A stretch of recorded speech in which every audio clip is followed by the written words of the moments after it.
वर्षों का हिसाब अलग रहता है उनका। तो कभी पत्ते खाकर, कभी एक बार खाना खाकर, कभी पत्ते खाकर, कभी हवा पीकर, कभी सब कुछ बंद करके, ऐसी तरह उनका तप बहुत वर्षों तक चला।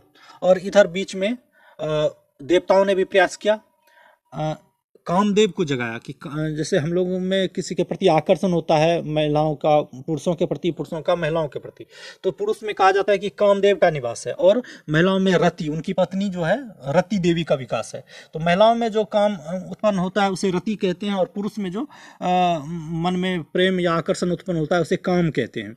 तो उसके जो देवता हैं काम, सुंदरता के देवता काम, जो कि उनको बोला कि तुम और तुम्हारी पत्नी रति जाकर भगवान शिव की तपस्या भंग करो।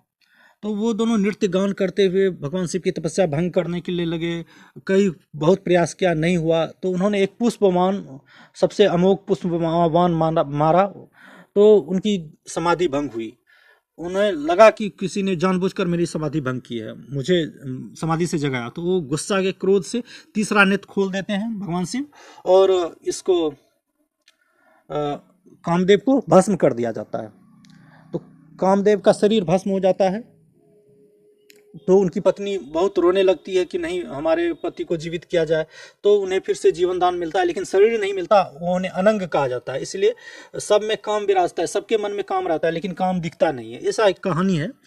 तो फिर उनको फिर बाद में प्रद्युम्न बना वो कामदेव, बाद में उन्हें भगवान कृष्ण का बेटा बनने का मौका मिला कामदेव को। तो ये कथा चलती है। तो इसी बीच माता पार्वती ने हजारों वर्षों तक तपस्या की। कई जगह कहा जाता है कि जब वो तपस्या कर रही थी तो उनकी परीक्षा के लिए बहुत सारे प्रयत्न किए गए। एक बार वो जा रही थी नदी में, तपस्या के दौरान एक बार माता पार्वती एक तालाब के किनारे स्नान करने जा रही थी। तो उन्होंने देखा, भगवान शिव ने एक लीला रची, एक मगरमच्छ बनाया और एक बालक बनाया। तो मगरमच्छ ने बालक के पाँव को पकड़ रखा था और वो बच्चा चिल्ला रहा था। तो वो माता पार्वती ने उससे मगरमच्छ को कहा कि मगरमच्छ तुम इसे छोड़ दो, तुम्हें क्या चाहिए बताओ।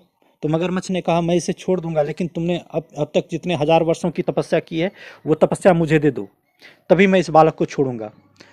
तो माता पार्वती ने देरी नहीं की और उसे कहा मैं तुम्हें 1000 वर्ष की तपस्या देती हूँ, तुम इस बालक को छोड़ दो। और उन्होंने ऐसा ही किया। तब भगवान शिव प्रकट हुए और कहा कि मैं तुम्हारी करुणा की